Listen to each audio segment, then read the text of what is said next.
こんばんは、クリミナルです。今回は実際の事件を題材にした映画を3作品ご紹介したいと思います。まずはこちらの映画です。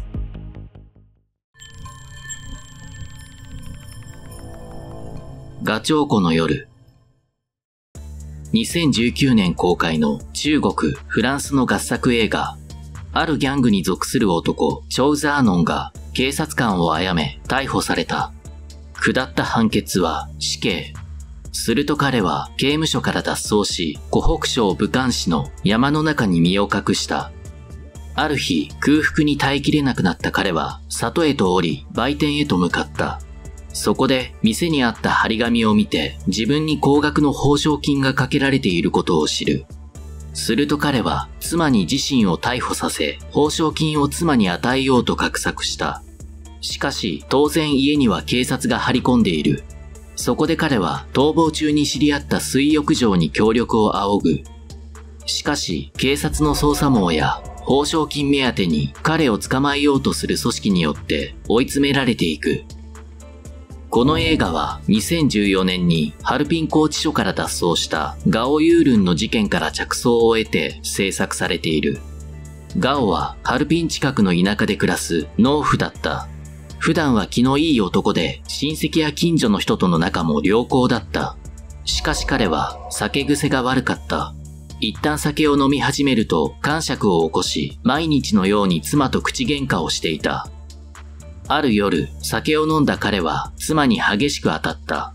すると妻がもう死んでやると泣き叫んだ。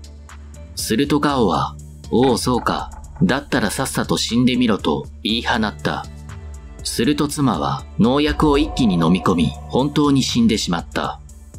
ガオの家には息子一家も同居していたが、息子はガオに愛想を尽かし、子供を連れて家を出て行った。こうしてガオは一人になった。その後のガオは以前にも増して酒を飲んだ。そして2013年12月、ガオはついに事件を起こした。事件当日の夜、村人が集まって宴会を開いていた。そこでガオの古くからの親友、リーが娘のために家を買ってやりたいという話をしていた。その話が転じ、どちらの家族が優秀かという流れになった。そしてガオとリーの激しい口論が始まった。怒りを抑えきれなくなったガオは近くにあった包丁でリーの心臓を突き刺した。ガオは心臓に包丁を突き立てては抜き、また心臓を突き刺しては抜くという動作を何度も繰り返した。リーはすでにぐったりとしていたが、それでも怒りが収まらないガオは一旦自分の家に帰り、自宅の包丁を持ってきて再度リーを刺そうとした。彼が酒を飲み癇癪を起こすと手がつけられなかった。こうして逮捕されたガオには死刑判決が下る。中国は日本と違い、執行までの期間が短い。それを知っていた彼は、投獄されてから約9ヶ月後の2014年9月2日に、同房の囚人2人と共謀し、看守を襲った。ガオは看守から銃を奪った上で、拘置所から脱走し、ハルピン近くの山の中に身を隠した。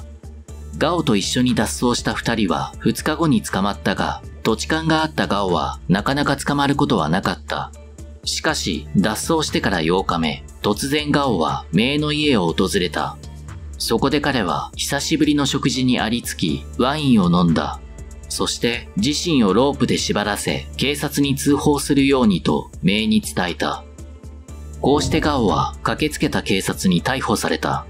ガオのこの行動に対して世間では様々な憶測が飛び交った。するとガオの親族は報奨金の受け取りを一切拒否。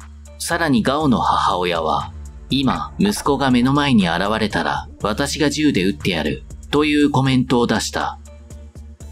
2015年11月、ガオには死刑判決が下された。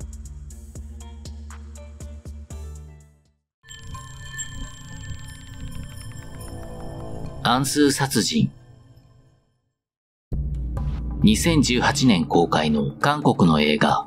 暗数とは警察の認知件数と実際に起きている事件の件数との差を指している。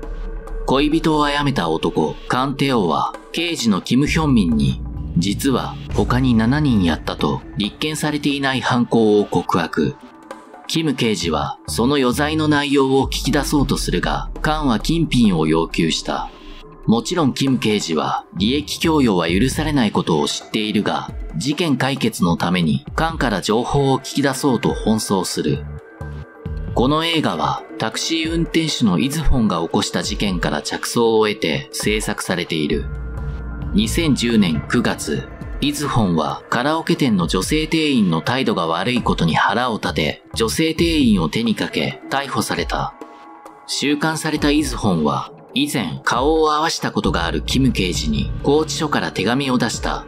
その手紙には、まだバレてはいないが、実は他に11人やったと書かれており、11件の殺人リストが添えられていた。手紙を見たキム刑事はすぐにイズホンの元を訪れ、真相を聞き出そうとするが、イズホンの言うことがどこまで本当なのかわからない。彼は嘘ばかりつく人間だったのだ。ただ、その11件のうち1件は裏を取ることができた。それは過去にイズホンと同居していたシングルマザーのシンさんの事件だ。イズホン曰く、彼はシンさんに日常的に激しい暴力を振るっていて、シンさんを死なせてしまった。遺体は山の中に埋めたと明かしたのだ。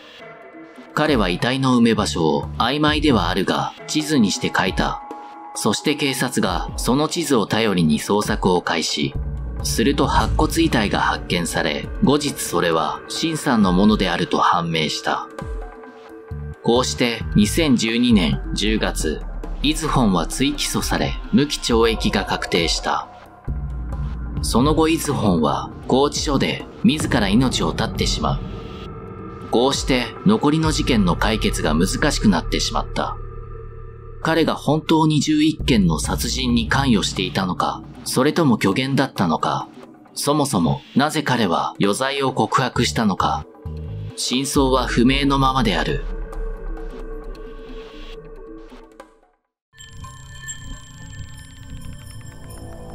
アングスト、不安。2020年に日本で公開されたオーストリアの映画。もともとこの映画は1983年に制作されたものだが、あまりにショッキングな内容であったため、本国オーストリアでは1週間で上映打ち切り、ヨーロッパでも上映中止が相次いだ作品である。この映画は主人公 K の不安や怒り、焦燥感、衝動、欲求、興奮を体験するような作品である。K は幼少期から虐待されながら育ち、次第に気が狂っていった。彼の頭の中は人を苦しめたい、人が恐怖におののく姿を見たい、そういった考えでいっぱいだった。ある日 K は母親をナイフでめった刺しにしてドイツに逃亡。その後彼は潜伏先のハンブルグで捕まり、少年施設にて2年間服役した。しかし彼の殺人衝動は収まらず、彼が持つ不安も解消されることはなかった。出所後 K は70代の女性を手にかけたことで再度逮捕され、10年の禁錮刑に処された。その後、1980年1月に仮出所すると、ザンクトペルテンに移動。そこで森の中にポツンと立つ一軒の豪邸を見つける。その豪邸では母親のゲルトルーデ、息子のバルター、娘のイングリッドの3人が暮らしていた。自らの欲求を果たせる格好の場所を見つけた K は窓ガラスを割って侵入し、凶行に及ぶ。この映画はオーストリアの犯罪史上最も危険な人物と言われたベルナー・クニーセクが起こした事件を題材にしている。クニーセクは1946年11月にオーストリア・ザルツブルグで私生児として生まれた。彼は勉強ができたが次第に不登校になり、家出、自傷行為、さらには窃盗や動物虐待を始めた。彼は暴力を伴う性的空想にふけっていた。14歳の時にはマゾヒストの女性を相手に SM 行為に浸った。しかしそれが母親にバレてしまい、出て行けと罵られた。そして彼は母親を刺し、ドイツに逃亡した。釈放後の1972年、クニーセクは銃で老女を撃った。この犯行には特に動機はなく、衝動に従ったもので、金銭が目的ではなかった。逮捕されたクニーセクには懲役8年の刑が下された。その後、1980年1月に仮出所した彼はウィーンに移動し、そこで銃を購入。彼は服役中に密造酒の製造、販売をしており、それで金を得ていた。銃を入手した彼はザンクトペルテンに移動し、さらにタクシーに乗って住宅街へと向かった。そして彼は森の中にポツンと立つアルトライター家が暮らす豪邸を見つける。バスルームの窓を割って侵入した彼は足が不自由で車椅子に乗っていたバルターを拘束。ほどなくしてゲルトルーデとイングリッドが帰宅。二人はクニーセクを強盗だと思い黙って小切手を差し出した。しかし彼の目的は金銭ではなかった。二人を拘束した彼はゲルトルーデの前でバルターを何度も殴打し、最後は首を絞めた。するとゲルトルーデは持病の心臓発作を起こしてしまう。クニーセクは簡単に死なせてしまうものかと彼女に薬を飲ませた。